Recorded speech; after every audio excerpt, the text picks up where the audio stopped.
Good morning and good afternoon, everyone. I'm Siggi Olafsson, the CEO of Hikma Pharmaceuticals, and today I'm delighted to be hosting the third of our series of Meet the Management events. Now we are looking at the last of our three businesses, the US generics. As you know, this business develops, manufactures, and sells oral and other non-injectable generic medicines for the US market, as well as operating a specialty business, which the team will also discuss today. As before, we decided to keep this event to a relatively short period, so only about 75 minutes of your time today. So before we start, I'd like to remind you and refer you to the Safe Harbor statement in the front of this presentation, of course. So let's quickly review the agenda. I'll kick things off with a very brief introduction to our generics business. Brian Hoffman, the president of the generics division, will give you a full overview of the business background, where we have come from, and what the team has been doing in recent years to grow and improve the profitability of the business, as well as discussing our strategy going forward. Brian will be followed by Mike Baylock, our Senior Vice President of Operation, who oversees our Columbus, Ohio facility. Mike will go into details on our operational strength and our focus on quality. And after Mike, we have Christy Ronco, our Chief Commercial Officer of the generics business, and she can talk about our commercial approach, go-to-market strategy, and our customers, of course. Brian will then wrap up before we go into Q&A. So I'm really pleased to have the generics team here today. We have a strong business that has been transformed over the last 4 years. Before we get to the team, this slide sets out where the generics business sits within the broader Hikma business, at just under a third of our revenue and quarter of our core operating profit. It's worth pointing out that this operating profit contribution has increased significantly over the last 3 years, and we have the team to thank so much for this, be it from improving efficiency of the business or delivering more from the pipeline. But if that should be enough, I'll now hand it over to Brian to tell you more about the business. Thank you, Siggi, for the introduction. Good morning to everyone in the US. Good afternoon to everyone in Europe and overseas. My name is Brian Hoffman. I'm the president of Hikma's Generics Business Unit. It's really a pleasure to be with all of you here today. As Siggi mentioned, I'm going to go through an overview of our generics business. But before I do so, I'd like to show you a short video which helps to highlight our generics business as well as our growing specialty branded business.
So welcome back. I hope that video was helpful in giving you some visuals to highlight our business.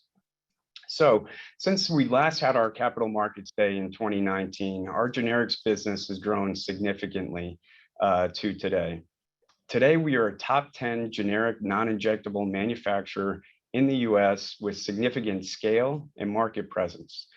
Our focus is on differentiated generic products as well as specialty brands. We believe these have higher margins and are also more durable in the long term. Our aim is to be a customer and patient-centric organization. And what that means is we put the customer and the patient at the forefront of all of our business decisions. That's really key toward achieving our strategic ambitions. In the next section of this presentation, Mike Balog will talk about how our operations aim to be flexible to help us with this goal. Since we completed the Roxane acquisition in 2016, our core operating profit has grown fourfold.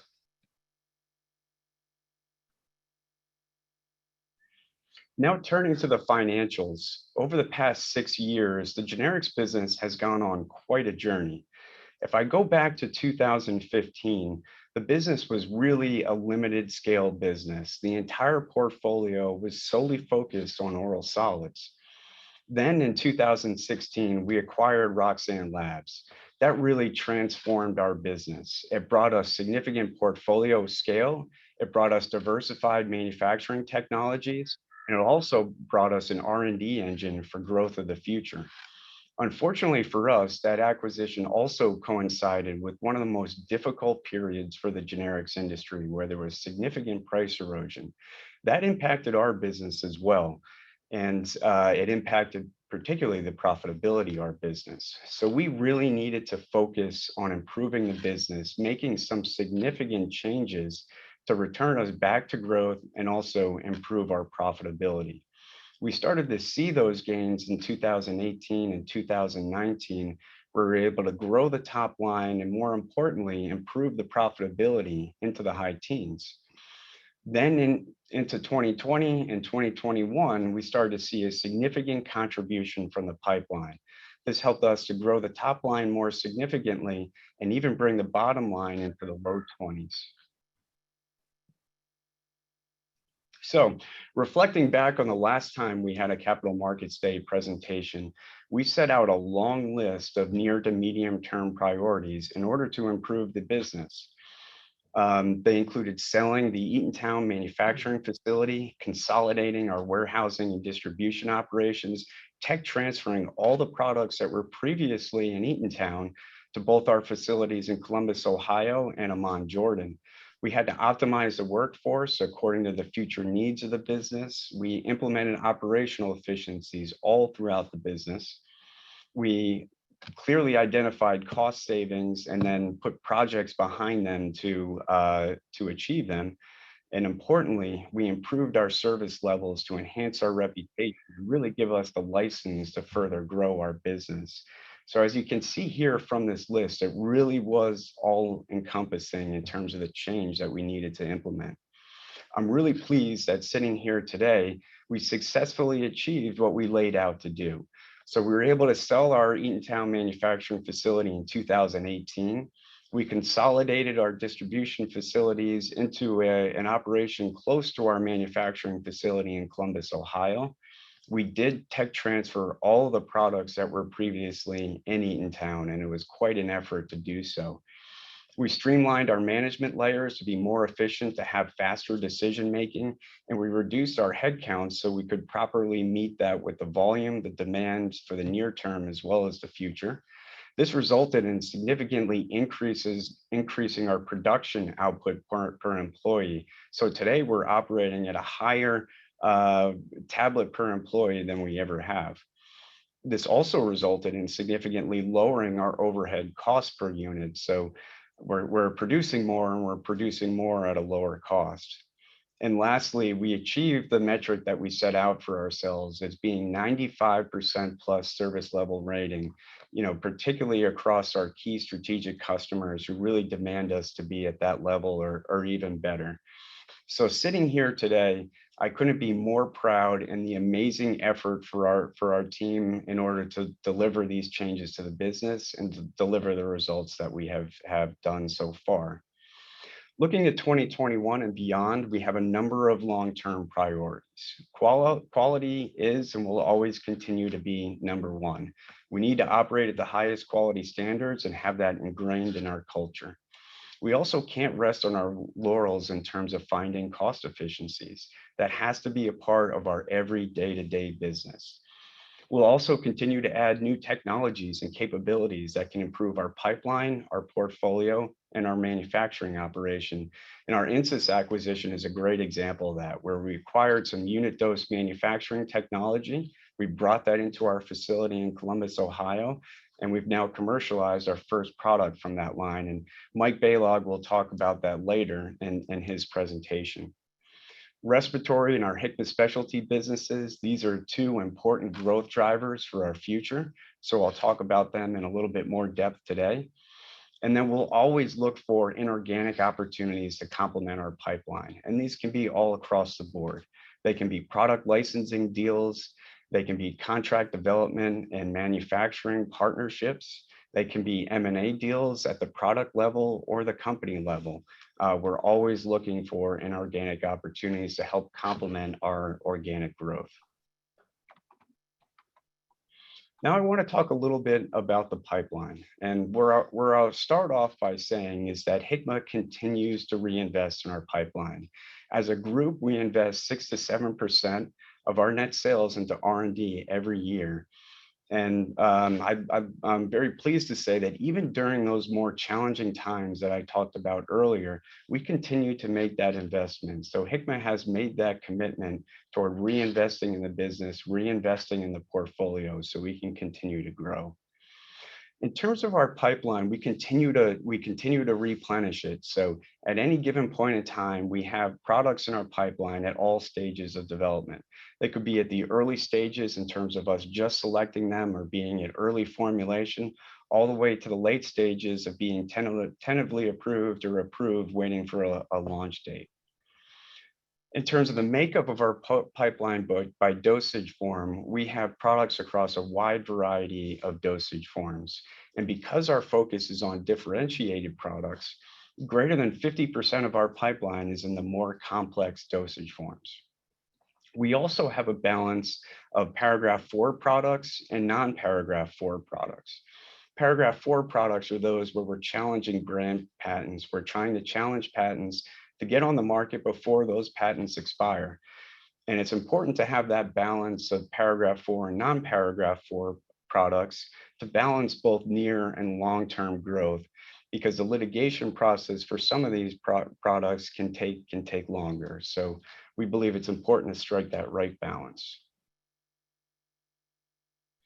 Now I'm going to talk a little bit in more detail about the pipeline and talk about some products. And this admittedly is always a challenge for us. We know that all of you want to know more and more about our pipeline. You want to gain more and more visibility. But it is a challenge for us because this is the area within the company that's probably the most competitively sensitive. But we want to give you that more visibility. So we're trying to do that here today. So what I have highlighted here is just a small snapshot of our pipeline. It includes some of the products that are publicly disclosed, either because we're in litigation, paragraph 4 litigation, or because we've made specific press releases to announce these products. So I'll highlight a few of those here today. So starting off first with our specialty business, we have a few NDAs and 505(b)(2) NDAs in our pipeline. Bilastine is a product partnership that we actually just announced earlier this week with a company called Fias. It's an NDA because it would be a new chemical entity here in the US, but it's actually marketed today in over 100 countries. We also have some 505(b)(2) NDAs in our pipeline, which we have disclosed. These are products which are not new chemical entities, but are bringing something new to the market. So in epinephrine's case, it's a nasal spray, which would be a novel dosage form in the market today. This is a product that came along with our Insys acquisition as well, and our R&D team is working on completing the development. Ryaltris is another product which we've partnered with Glenmark, and we're looking forward to bringing that to the market, hopefully sometime next year. Moving on to respiratory. Respiratory is an important part of our growth strategy. We're working on developing AB-rated generic versions of GSK's Ellipta portfolio. And in addition, we're looking for partnership opportunities, and they could be on opportunities for devices beyond our Discus or Ellipta device, which we have the manufacturing capability in-house, and we're open to partnering and being the commercial partner for other respiratory products. So we're looking forward to bring more of those types of opportunities to the marketplace. In terms of our paragraph 4 products, I have a small snapshot of them listed here. We have a number of P4 products in our pipeline. Some of them have first generic to the market potential. Some of them even have exclusive first to the market potential, while others may have shared first to the market potential. That really depends on the litigation status of our competition and as well as their launch readiness. Now I want to talk a little bit about our growing specialty branded business. We're really excited about this business, and we see it as fitting quite well with our generics business. I'll start off first by talking about Mitigare. Mitigare was our first foray into the branded specialty business and has really been a great success story. So we gained approval for this product in 2014. We market that with a dedicated sales force in the primary care space. And year over year, we've consistently grown prescription volume for that product. So it's really been a nice success story and a great contributor to our business. Recently, it has gotten more challenged, given that there have been generic entrants on the tablet. So that's putting some pricing pressure on the product. So sales will decline, but it's been a great product for us and a great proof of concept of our ability to market branded products. Recently, or earlier this year, we announced a partnership with a company called Eyevant to be their exclusive commercial partner within the primary care and allergy, ear, nose, throat space. They're smaller products for us, but they're very strategic in that they're helping us leverage our primary care sales force, as well as extending into allergy, ear, nose, throat. We're bringing on other products into that allergy, ear, nose, throat space. So this is helping us to start to build those relationships, to start to generate that knowledge as we bring in more products into that space. We also recently launched in August our Kloxxado nasal spray product that also is leveraging our primary care sales force, but we're expanding our sales force to go into community health for that product in particular. And there's some nice synergies with that product with our generic addiction therapy service products, which are also sold through the same community health channel. Christy Ronco will speak later in her presentation about these branded products as well. But I also want to mention that we're continuing to actively invest in our specialty branded business. So Ryaltris is another example. It's a product that we partnered with a company called Glenmark that's also in primary care and allergy ENT. Epinephrine we're developing internally, and that product actually is sold into all 3 channels that we have a presence in today. And then lastly, Bilastine is the most recent product that we have announced with a partnership with Fias. That's also a primary care and allergy, ear, nose, throat product. So we're really excited about this growing business. We see it as very synergistic with our generics business. Most of all these products that you see here will also be manufactured in our facility in Columbus, Ohio, that manufactures our generics products.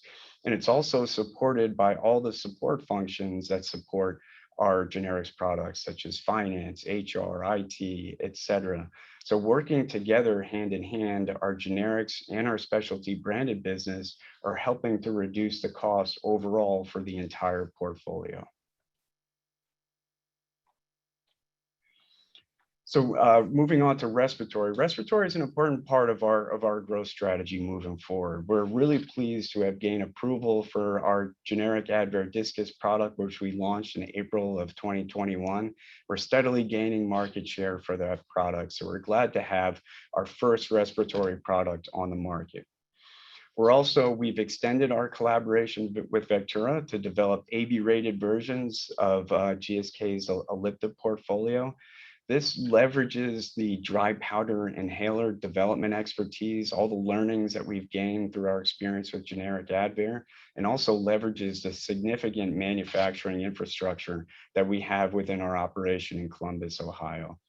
The Ellipta franchise is a significant opportunity today, and it's expected to continue to grow quite significantly into the future. In terms of respiratory, we're also looking at complementary initiatives. We want to leverage that significant infrastructure we have in-house with dry powder inhalers. We'd be very interested in working with partners for contract development and manufacturing opportunities. We're very interested in out-licensing our products to ex-US markets, and we're very interested in licensing other respiratory products, even if it's not in the devices that we have in-house today. So my last slide, I just wanted to conclude on a bit on our strategy. So our strategy is really the same as it was when we talked to you 3 years ago. So we need to continue to stay focused on maintaining and enhancing our foundation. So focusing on our cost of goods sold, our capacity utilization, our service levels, it's at the core that we do. We need to do that really well. We also need to continue to invest in our portfolio. We need to continue to enhance our organic R&D efforts, complement that with external initiatives, partnerships, and/or acquisitions. And lastly, we need to continue to invest in our people. Our people are our greatest asset. They're the ones who are delivering the growth that we're seeking. So with that being my last slide, I'm going to hand it over to Mike Balog, who's our Senior Vice President of Operations. Thank you, Brian. Hello, Mike Balog, Senior Vice President of Columbus Generics Operations, responsible for the Columbus, Ohio production facilities, as well as our US distribution operation, supporting both the generics and injectables divisions. I've been with Hikma for over 4 years now, with greater than 10 years in general manager equivalent roles, previously with Teva and a small startup, Aprecia Pharmaceuticals. Prior to that, a proud military veteran, I served on nuclear submarines in the US Navy. From the left side of the slide, you can see the diverse technologies that we cover in our generics division, covering the full spectrum from active pharmaceutical ingredient, API, production at our Hikma chemical facility in Jordan, R&D development in both Jordan and Columbus, a wide range of solid dosage and differentiated technologies, all the way through our own distribution operation. With approximately 95% of the volume and sales of the generics division running through Columbus, let me put some focus on this location. This premier site was acquired from Boehringer Ingelheim in 2016. I used to open discussions of this sort by saying a generic site like no other. While generics is still the core of our business, I probably need to alter the opening a bit as we continue to add more specialty and branded items to our portfolio. In 2021 alone, and Christy will provide some greater detail, we added generic Advair, our specialty dry powder inhaler DPI, and Kloxxado, our branded naloxone 8 milligram unit dose nasal. Both of these additions are direct examples of us continuing our shift to more differentiated technologies where there are fewer competitive players. That is what this site is best suited for. Hold our own on more common technologies and absorption vehicle, all while we utilize this outstanding facility to produce smaller quantities of more unique and higher margin technologies. Having this balance in our operation has supported this year-over-year steady improvement in margins for the generics division since the acquisition of the site. This approach is in direct contrast to the recent trend of much of the industry offshoring generics production to lower cost centers overseas. In addition to our own products, to maximize utilization of the facility, we also do some contract manufacturing for around a dozen partners. Our 1,200 employees in Columbus across production and distribution make this happen. I've seen many generics facilities in my pharmaceutical career. This site is far and away the most quality-oriented and capable operation that I have seen to date. I feel very fortunate to be the steward of this tremendous asset for Hikma that we are leveraging to our strategic advantage. Diving a little more into the specifics, the Columbus operation will approach 6 billion equivalent tablets this year, an increase from 4.5 billion at the time of the acquisition, thus continuing to increase the utilization and efficiency of this high capacity facility. Obviously, we do plenty of the more routine technologies, immediate and extended release tablets and capsules in both blistered and bottle presentations. Also liquids and suspensions, but it's the differentiated technologies that truly sets this site apart. From cytotoxic and potent products to responsibly produced controlled substances, Schedule 2 through 5, to being the generics leader in nasals production, to respiratory dry powder inhalers, to master this broad base of technologies in one campus is not typical. With that being said, we continue to add technologies such as equipment to support us on the second generation of DPI products. Currently, our generic Advair competes with the Discus device. The next generation of DPI products that we have in development will be competing with the Ellipta portfolio. Additionally, hot melt extrusion, sachet technologies give our R&D group additional targets to develop. I acknowledge that many make the claim that safety and quality are a top priority. I believe that our track record is impressive. On the safety front, having endured the COVID pandemic for greater than 18 months now, I would be remiss if I did not quickly address our performance in this regard. During the entirety of the pandemic, we have maintained greater than 90% staffing at all times and actually increased our production output during this period. We quickly established a safe work envelope for the 700 employees that were required to be physically present to produce our needed products, including being the lead producer of a COVID frontline therapy, dexamethasone, a corticosteroid reducing inflammation in severe COVID cases. Obviously, it's hard to produce pharmaceutical products remotely. For the remaining employees linked to our site, we leverage technology to support remote work schedules, keeping the overall risk the lowest possible among our entire workforce. It has been very important that we kept the envelope of our facility as safe as possible from a spreader event, especially with 700 individuals directly supporting production. With regards to quality, I'll cover that on the next slide. Customer service and reliability became paramount during the pandemic. We quickly increased safety stock and active ingredient inventories for our key products, continuing to qualify alternate suppliers of active ingredients, not just for ongoing cost of goods improvements, but also for business continuity considerations. This has served us well in being able to rapidly respond with our domestic-based operation, a strategic advantage in this instance over many of our peers. Despite the diverse technologies that we support, this is a world-class efficient operation as well, as we measure by our key performance indicators, such as conversion cost per tablet, output per employee, and right the first time metrics. We acknowledge that with a higher US-based labor cost, we have to be very efficient to remain competitive. We've notably improved our overall efficiencies over the last few years, but this is a never-ending journey in our continuous pursuit of operational excellence.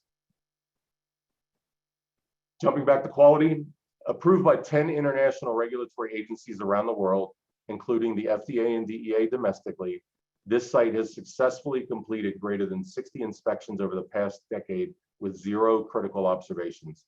Quite the accomplishment that confirms our commitment to quality and compliance.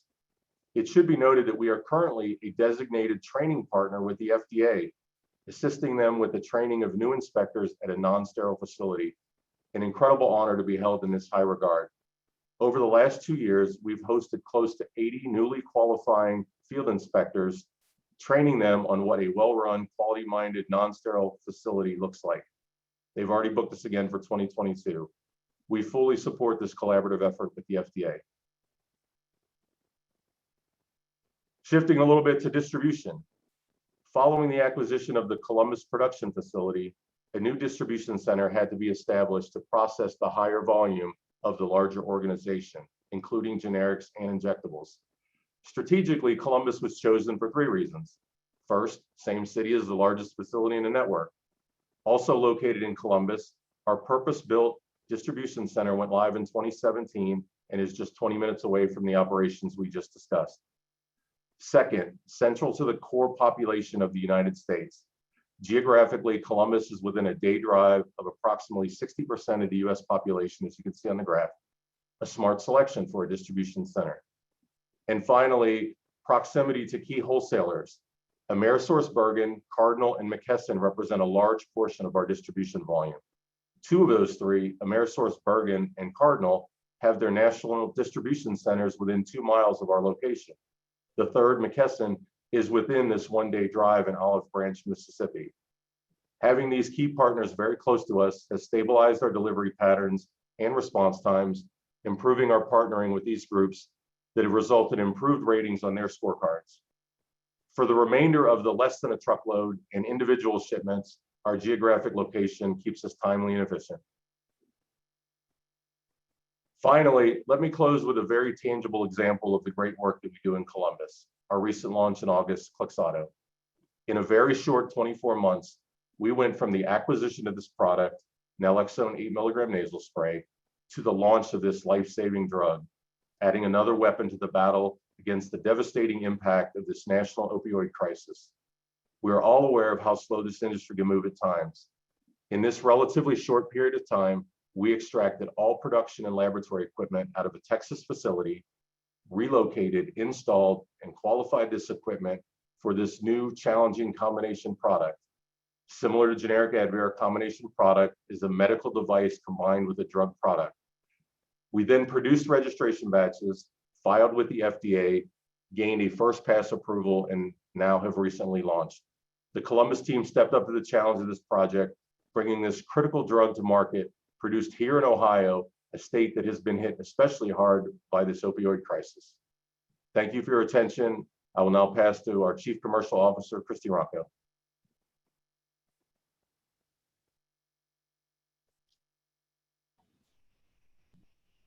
Thanks, Mike. Such a great success, and I will certainly talk more about Kloxxado later in the deck. Hello, everyone. I'm Christy Ronco, Chief Commercial Officer for U.S. Generics and Hikma Specialty. I also lead our shared service teams, which support our U.S. injectable and generic business.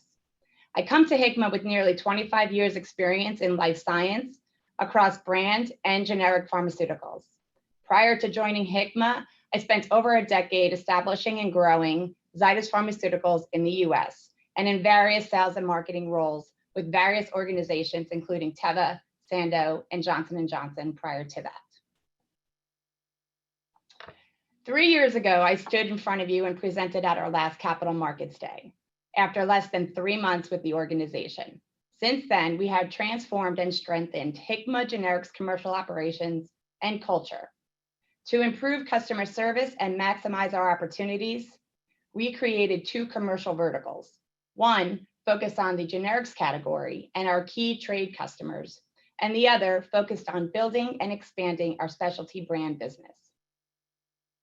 The left-hand side of this slide highlights the 4 buying groups and their associated key stakeholders. Similar to their footprint 3 years ago, these buying consortium represent greater than 90% of the total US generic purchases. The remaining 10% is comprised of smaller customers across various classes of trade, including regional chains, distributors, managed care, PBMs. We have strong relationships with each strategic customer and focus on individual formularies while balancing opportunity and risk across the entire market. We have created the infrastructure both internally and externally to support our growing verticals and the changing market landscape. On the right, I have outlined our commercial structure. In addition to a dedicated sales and marketing team, we gain additional benefits from leveraging our shared services, such as contract negotiations, trade operations, and market access. Generics is supported by 4 national account directors under the guidance and leadership of a dedicated vice president of sales.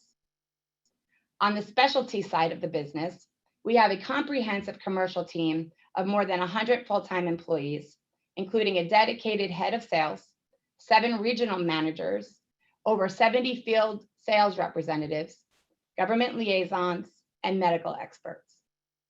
We utilize call point synergies and across primary care and allergists, community health, and government to maximize our sales potential and product portfolio.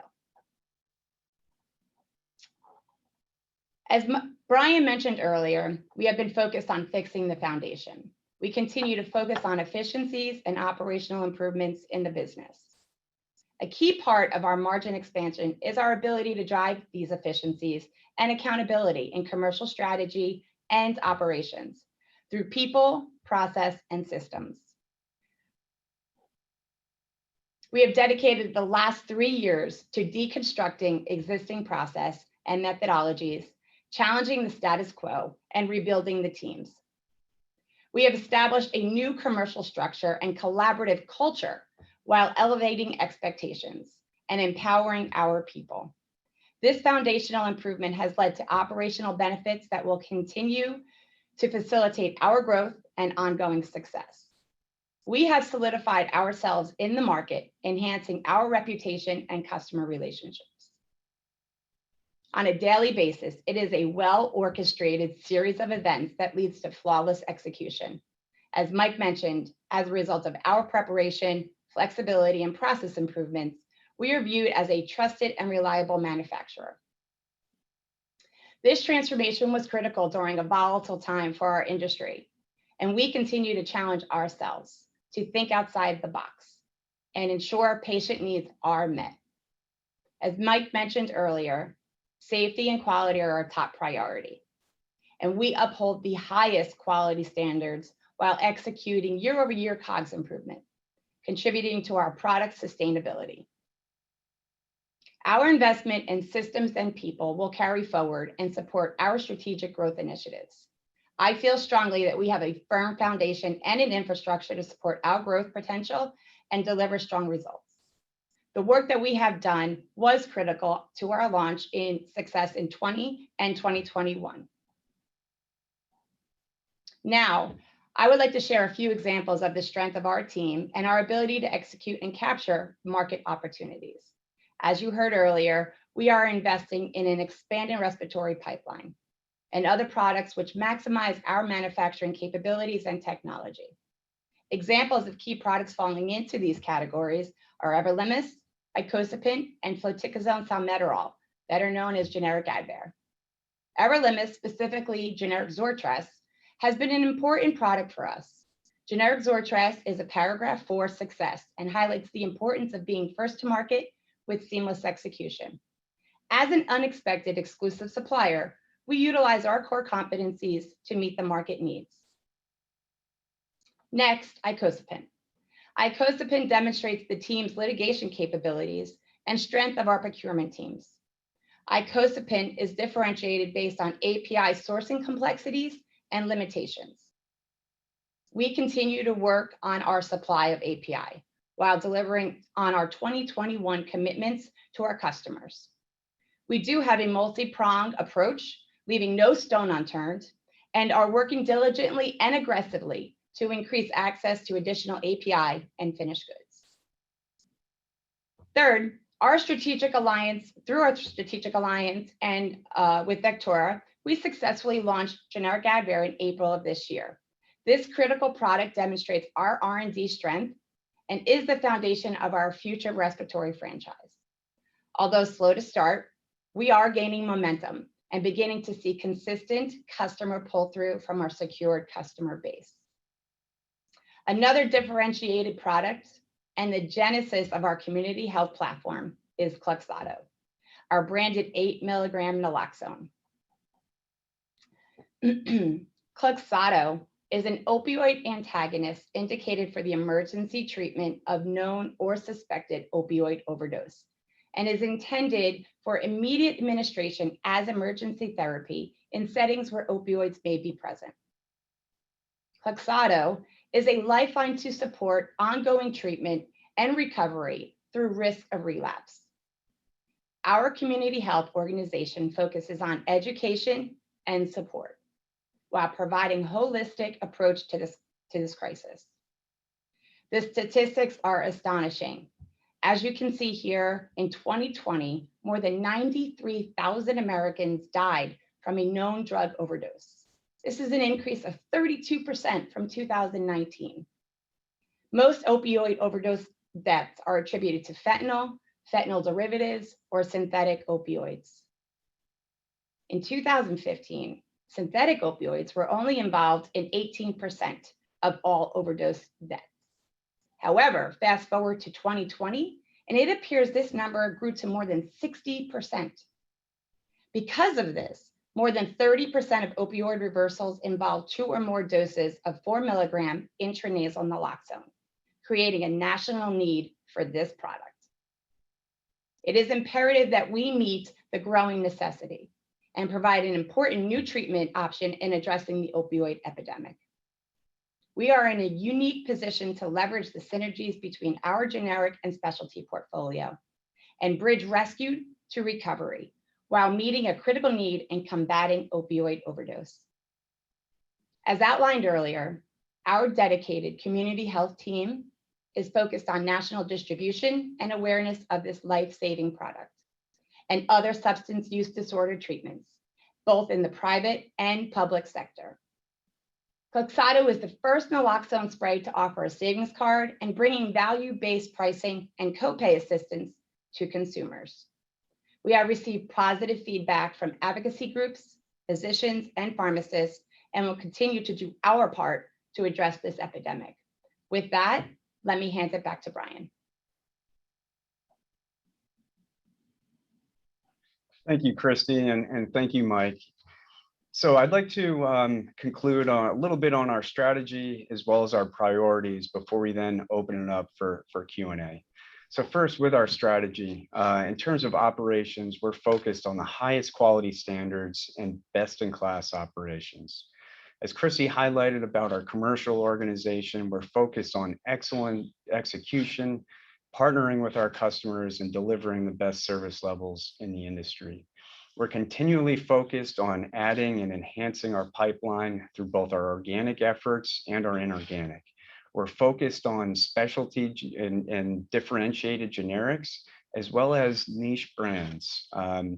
And we're also interested in developing our pipeline with external inorganic efforts as well. Our people are so important to us.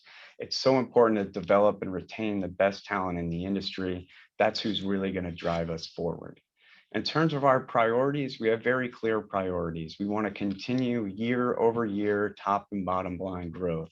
In order to achieve that, we need to consistently deliver 10% of our revenue every year for new launches. And we're also striking a balance between solidifying and maintaining a growing base generics business with a growing specialty business. So with that, we'll conclude and start the Q&A session.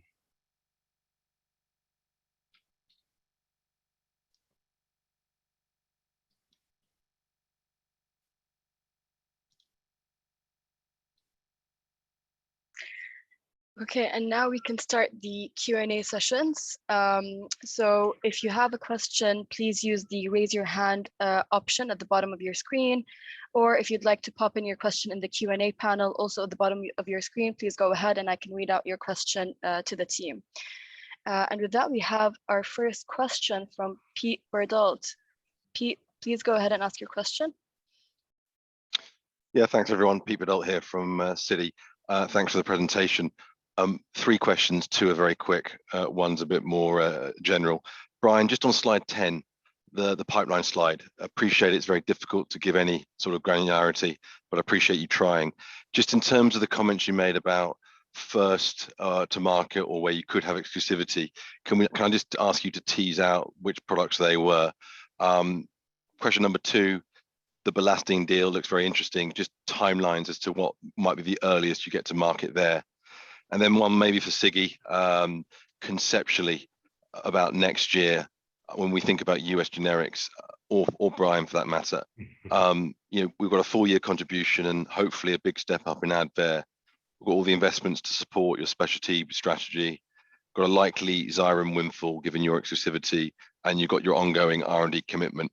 I mean, if we put that all together and you execute, it just seems inconceivable to us that there won't be a large step up in profitability. So I realize this is not the forum for giving 2022 guidance, but at least let us know where we're thinking about 2022 correctly or incorrectly. So they're my 3 questions. Thank you. All right, thanks, Peter. You cut out a little bit on your first question. I got the other 2. Can you just repeat the first? I'm glad you didn't cut out on the last question, because I think I'll be boring everyone on the call. Okay, the first question simply, you talked about the pipeline. You talked about some where you had first or exclusive to market. Okay. Can you tease out what those products were? Okay. Well, first, Pete, thanks for joining and great questions. I'll start off, and if Siggy, if you'd like to jump in on the last one, please feel free.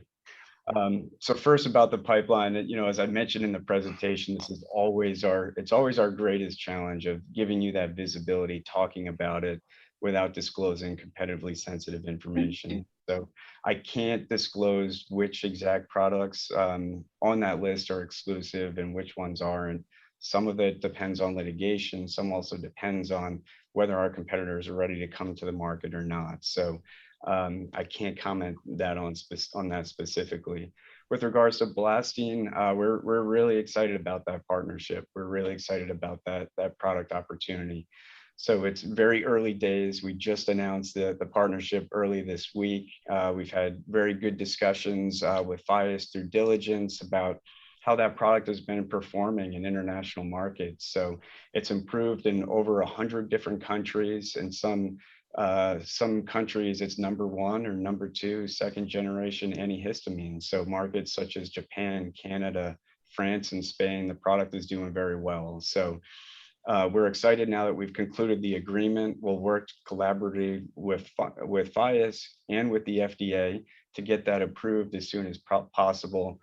We have a lot of data that we can leverage through their experience with other markets, and we'll get that on the market as soon as we can. We can't communicate timing at this point. Fair enough, thank you. So maybe I jump in on the growth in 22, and as Pete, as you rightly said, we can't guide you. We will guide you in February like we do every year. But let me be clear that this team has done amazing things, and how I think about it without giving you any details, there are like 4 building blocks to the generics you need to think about next year and how that goes in and out. First of all, it's the base business, and the base business we have approximately 90 products on the market. Depending on the price erosion, competition, challenges to our products where we have maybe a good position today, that depends on how the base business will do. Like every year, this is the same story. We look at the base business and evaluate that. The second items are the new product launches, and we don't know exactly today. It's a bit too early to say. We haven't guided on generic Xyrem. I know Jas has commented on that, but those kinds of things we need to look into, and the rest of the pipeline, what will come through on the generic pipeline. On our, I think I call it like the specialty generics, which is maybe generic Advair and icosapent. Generic Advair, we are excited about the opportunity, but also keep in mind that there might be others, there are 2 other companies that have filed, but we are excited about the growth of the business and the markets here we are getting today. But we probably know more the closer we get to the end. And on icosapent, we are very excited, as Christy mentioned. We are leaving no stone unturned to increase the supply of this product. We have to see how that will go into next year. And the last piece of this, the 4th building block to this business, is the specialty business. Kloxxado launched in August.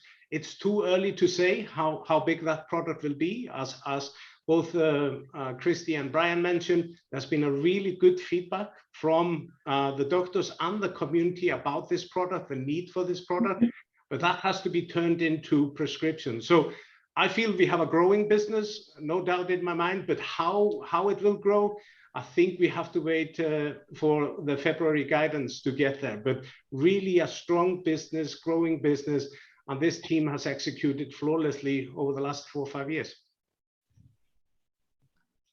Thank you.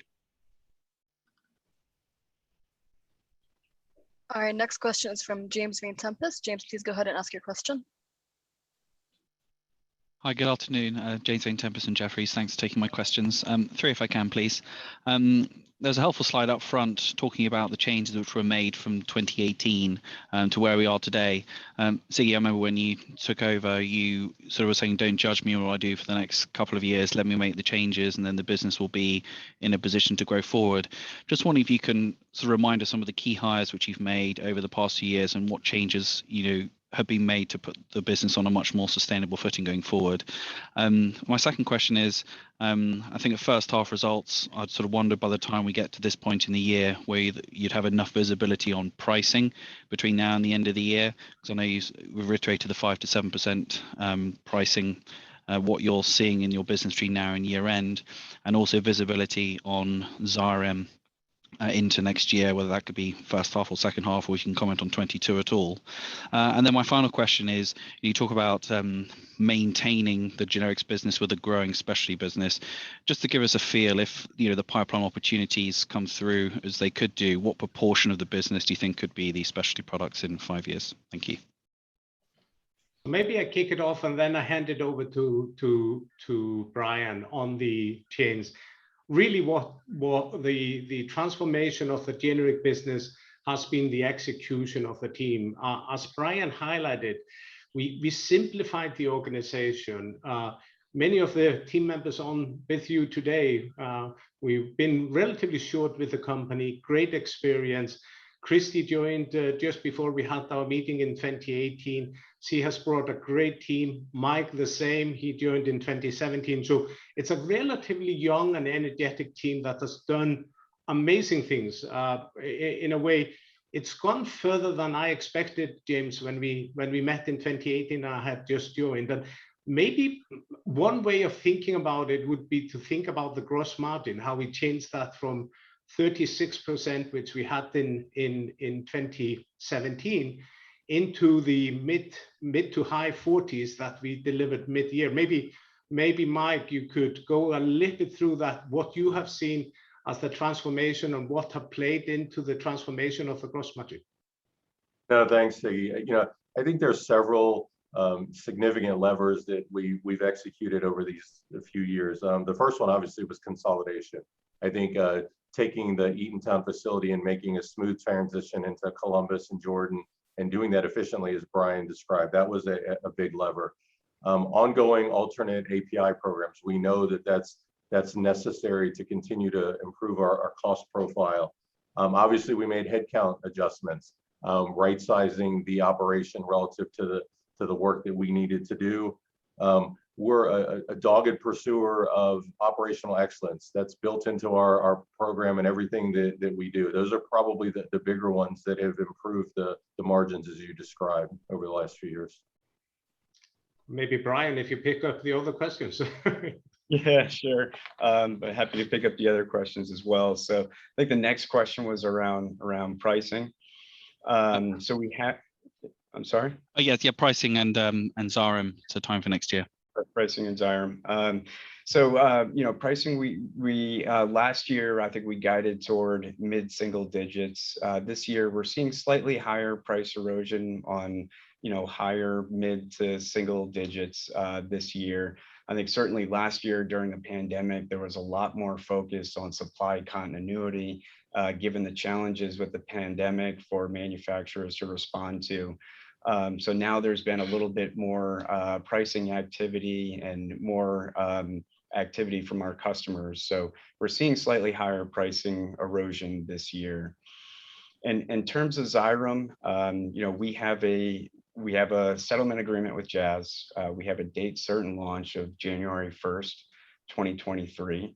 However, we do have accelerators if the market shifts. So I think we're watching that carefully. We're watching the growth of Xywav. There's a possibility that our launch could be accelerated into 2022. And with that being said, I'll just say that if it does, we'll be ready. So we don't know exactly when or if we could get accelerated, but we'll be ready with supply on an AG to go into the marketplace. And I guess, I'll just also add to Siggy's comments about changes to the organization. Certainly some of the bigger changes with manufacturing and distribution consolidation, we achieved a significant reduction in our overhead costs, but we've also brought in, new talent throughout the organization to help us get to the next level. And I think I'd like to give Krista the opportunity to talk to some of the changes that we've made commercially as well. Sure, absolutely. Thanks, Brian. We have made a tremendous amount of changes over the last 3 years. Initially came on board and it took the moment to kind of assess and see how the business was functioning and where there were some gaps. And so through some commercial changes internally and externally with the sales teams, we've, like I said, laid out those verticals. We have new head of sales on the generic side of the business, and a team that has a broad-based experience both on the wholesale and retail side of the business. They've sat on the manufacturing side as well as the customer side and have a really great understanding of what our customer needs. Internally, we've had a dedicated focus on every area from order to cash to revenue management, forecasting, allocation, offer development, contracts, etc. So our operational efficiencies are key, and we've rebuilt the organization in those key areas. The last question, James, was about the ratio between generics and specialty. It's like you tend to ask me which of my kids I love more. You know, we love them both a lot. I think, as you saw from the pipeline on the specialty, there are exciting products in the product pipeline that if and when they come to market, we are excited about those opportunities. But obviously, it's a little bit more long term. So in the meantime, we continue to grow our generic business. That's really good. But also with Bilastine that we signed this week, the opportunity of epinephrine nasal spray and Ryaltris coming to the market hopefully next year, as Brian mentioned.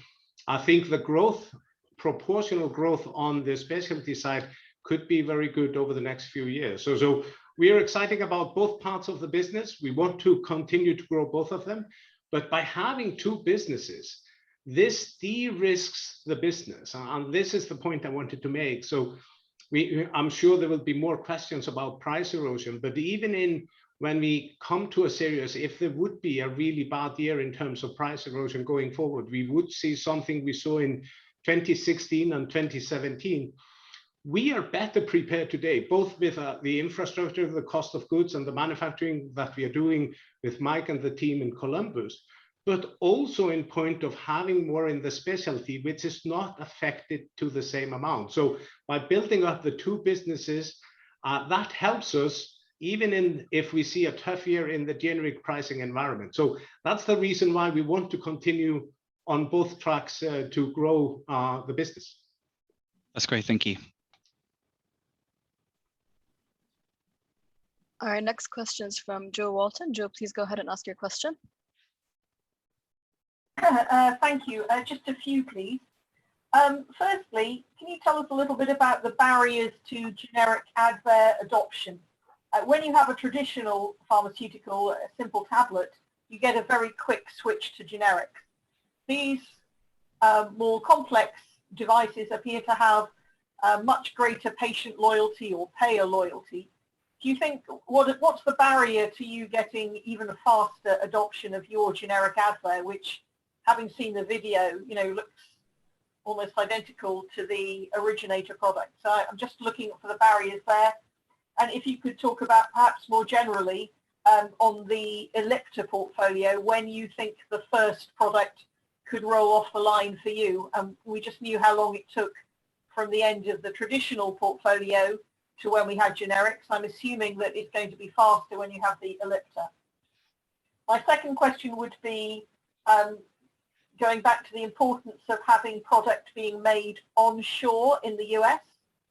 Whether that, you know, we've talked about some of the really tough times when you had lots of price erosion. Is now a good time where people are very keen to source from you because you're one of the few people who are able to source from the US? Just wondering how important that is, what extra capacity you might have to do contract manufacturing or whatever to take advantage of this.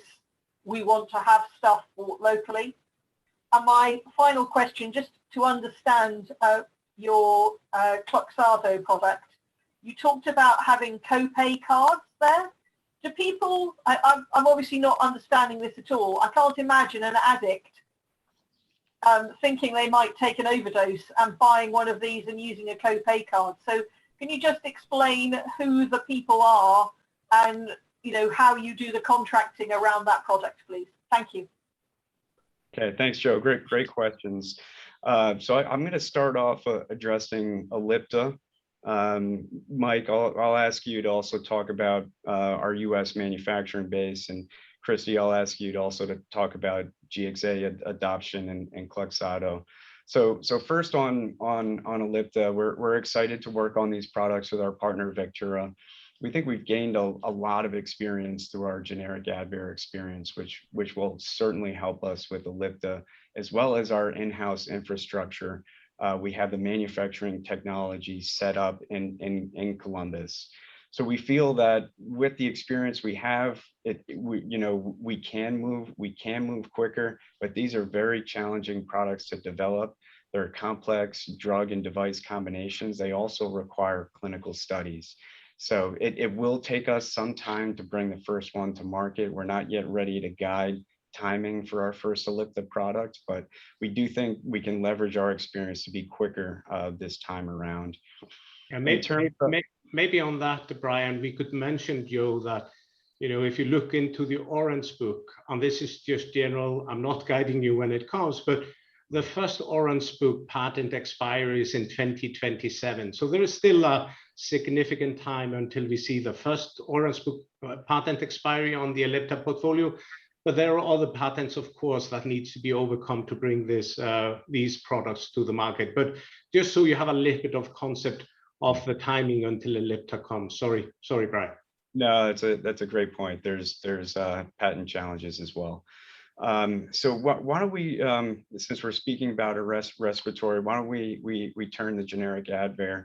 As you may have seen, 50% of the market is still with the brand, and they're aggressively defending that. So that is a challenge that as a generic, we need to overcome. So why don't I hand it over to you, Christy, to talk about generic Advair and then Kloxxado.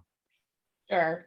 As you said, Brian, 50% of the market still remains with the brand. And a lot of our opportunity depends on how GSK does in the market. However, we did launch in April. We have had successful customer negotiations. We have had some right of first refusals that have definitely fallen our way. We secured a strategic base across multiple classes of trade, so we're diversified in our customer base. It has been slow. We are seeing the lag in IQVIA. That's for many reasons. As you said, there is a slower brand to generic conversion. It is not the same as a standard multi-source generic. That is for many reasons, including some GSK strategies that we're seeing but not privy to, obviously. And we're taking generic market share and growing over the course of the rest of this year. And we feel that we'll be in a good position in Q1 of 22 with a stable share on Advair, generic Advair. We did see some larger buy-ins, just as a footnote. We did see some larger buy-ins of the incumbent product, and that product and material had to be depleted before our formulary positions were firmed up, and we were seeing the dispense that was equal to the stocking, and we're starting to see that now.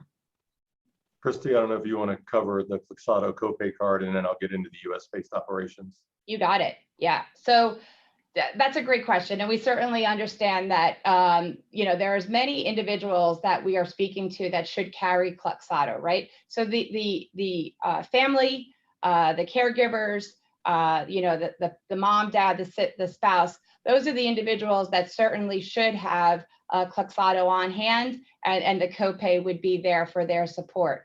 In addition to those that are a known abuser, it's those individuals that are receiving opioids from their physician, and we're looking at co-prescribing. Those individuals that are receiving opioids that have a known respiratory issue, those are the individuals that should be carrying Kloxxado, and the copay is there for them to have a support in order to kind of facilitate that co-prescribing and dispensing of Kloxxado. Let me cover the US-based operation for a little bit. There are many layers to this. I touched on a little bit the dexamethasone. We were the leading producer of dexamethasone before COVID hit. When the UK study was published sometime mid last year, we were able to immediately respond. I mean, the business went up by multiples, and our ability to deliver on short notice to this immediate need, directly helping on the COVID front, is a testament to the benefit of the US-based operation. But I would say even beyond the COVID specifics, and obviously I won't go into that, our injectables division, our portfolio supported COVID significantly. We have greater than 90 products in our generics portfolio, and many of those did experience upsets because there's longer shipment time. I think the workforce disruptions overseas were greater, et cetera. Combine that with the close proximity to the large wholesalers, you know, when they had a need, we were able to respond quickly. And I do think many of our buyers are leaning a little bit more towards the quality of reliability of supply versus the unbelievable forces that were just driving prices down. Price is always going to be important. I talked about us needing to be efficient and competitive, but I do think reliability of supply is favoring us more than previously. And I think I'll build on what Mike said in terms of, you know, U.S. government opportunities and our CMO opportunities. So, you know, we're in a nice position in terms of our capacity utilization in Columbus, where we're about 65 to 70% utilized, but if there is more of an opportunity, we can certainly respond. So if there's a concerted effort from the U.S. government to buy from more from, you know, U.S. manufacturing sites, you know, we have the ability to scale up and meet that demand. And then I'll also say from a branded CMO perspective, we have gotten more inquiries and more activity from branded companies of finding a US-based CMO partner. And, you know, we welcome those opportunities. We have the capacity to take that on, and that's very healthy business for us from a margin standpoint.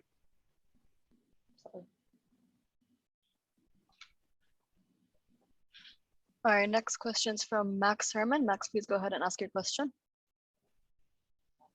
Great, thanks very much.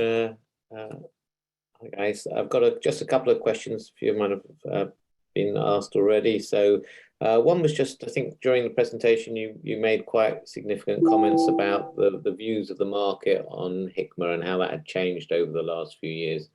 And obviously your scale has changed dramatically since the Roxane acquisition. So I wondered what sort of measures you're taking on that, and you know, some examples of how that has maybe positively impacted the business.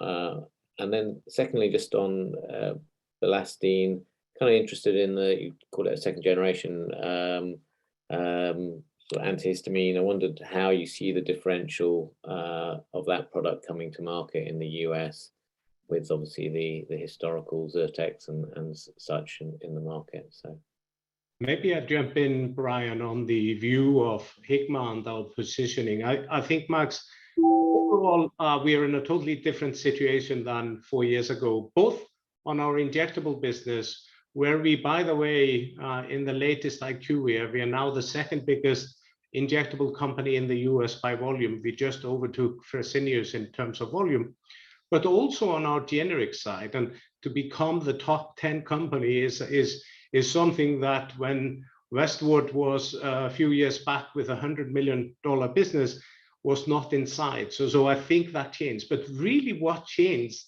in my mind, and you know what Christy was explaining, is the perception of Hikma as a reliable and a high quality company. We have always had high quality, but sometimes service level, when we didn't have the plant in Columbus, when we didn't have transformed, when we hadn't moved the products over there, when we didn't have the focus on all these issues, our scorecards from our customers were not always great.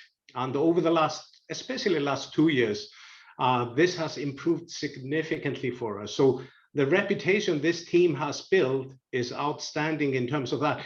I always say to people, you know, that's the reputation today. You cannot make a mistake tomorrow, because it's only worth what you do. You build up your reputation, and if you take a misstep, that can affect you, of course, going forward. That is why we are emphasizing the quality, the service level, and this team is outstanding in that, in manufacturing, in the customer service, in the relationship with the customers, how we can help them. I think that's really the perception that Hikma has built, also both on the US generic and on the injectable side. Brian, sorry. Yeah, no, thanks very much for that. So yeah, I think that's spot on. I'll just add a couple, quick points. I think first, in terms of customers, our reputation certainly has increased, and where that's helpful is our customers will go to us if they're looking for supply on a certain product, or we're bidding on an RFP. they have greater reliability on us. So that's really important for us. It's really the foundation for us to work with our customers and grow our business.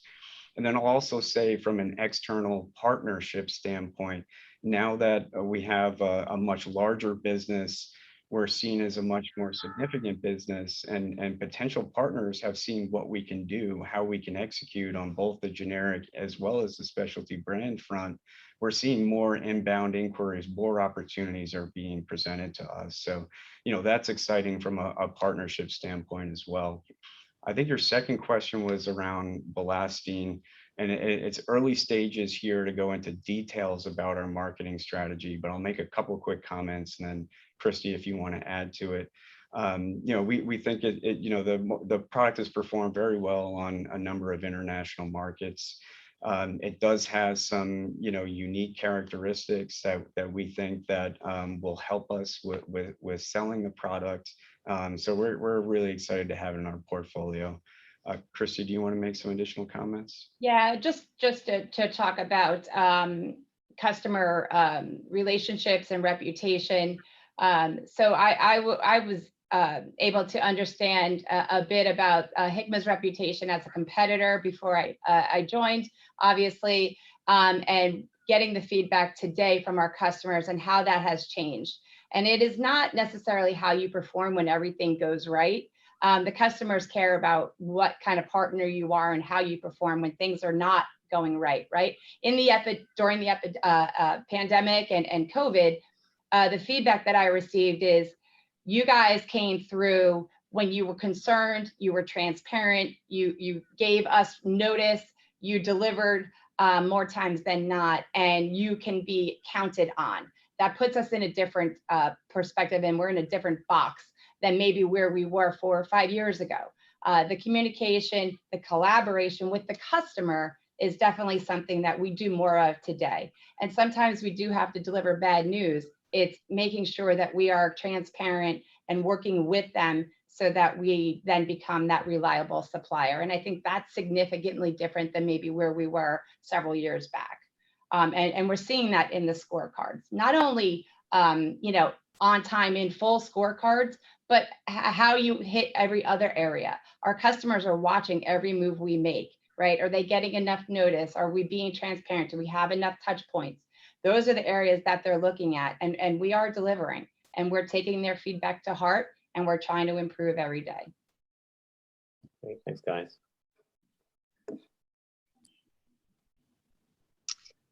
We have time for one more question. We have Rosie who has a question. Rosie, please go ahead and ask your question. Hi, good afternoon. Thank you very much for taking my question. I actually had two. Firstly, just to follow up on Joe's question on Kloxxado. Who are the majority of contracts with, though? Is it with the ambulance companies, with specific doctors? Kind of how does that work? We have discussed it before, but it'd be good just to get a bit more detail there. And then secondly, on Vascepa, you've obviously discussed the kind of API issues. Just wondering if you're seeing any impact of Dr. Reddy coming to the market yet. And also, I think HHS has announced some additional funding for API, and I think there was some more kind of new policy suggested in the last couple of weeks or so. I'm just wondering if that is actually having any impact, or if we're still to see any positives coming from that. Thank you. Thank you, Rosie. So why don't I first start off with generic icosapent. So Dr. Reddy's has launched. I think they've communicated externally that they've launched in somewhat limited supply. So we haven't yet seen any significant impact from Dr. Reddy's launch. In terms of what we're doing, we're trying to continue to gain additional supply. Our market share is increasing over time, and that's really what we're focused on. In terms of Kloxxado, you're absolutely right, Rosie. There's a retail component as well as there's a community health component. So it is unique in that way. And that's why we're expanding our sales force to help us in that community health space. And maybe, Christy, if I can hand it over to you to talk a little bit more about how we're growing that part of our infrastructure. Sure, absolutely. As you said, Brian, we established a dedicated sales force for Kloxxado under the community health umbrella. And that existing sales force is focused on calling on the retail sector or primary care physicians. We are looking at high prescribers of opioids, of naloxone, and other addiction medicine. So that is how we've dedicated that branch of the sales team. And then second, we do have a focus in the government area. And as you stated, the city and state buying, we are working with each state and each group right now to see where we fit in for their 22 budgets. They're making decisions today that would impact those programs in 2022. And we have a seat at the table, and we're pretty excited about being able to come through and partner with these city and state groups, whether it be the EMS, police, fire, and other organizations that are in the public sector. And I think your third question, Rosie, around US-based API, I think the pandemic has certainly put a spotlight on the supply chain, and particularly API and our reliance on ex-US markets, including India and China. So there could be policies coming out of the US government, HHS, and other arms about encouraging manufacturers to supply API from the US. We're not a big API supplier today. That's not a big part of our strategy to do that. However, we would welcome the presence of more API suppliers for us to work with for our finished goods. So that's probably more the opportunity for us than us going into and being a significant API manufacturer. Great, thank you very much. Thank you, Brian. Thank you, Christy. So I think the time is up. The 75 minutes are up. So I just want to thank you all for joining us today and listen to all the 3 of our Meet the Management events that we've been held over the last 6 months. We really hope these sessions have been helpful in a way to understand more about the businesses and seeing also the leadership behind each of the 3 businesses. We, of course, will continue in some way or form, and we will update you in near term what we will do in 2022. So have a good rest of the day, and I hope to see you face to face soon. Thanks a lot. Thank you. Thanks, everyone.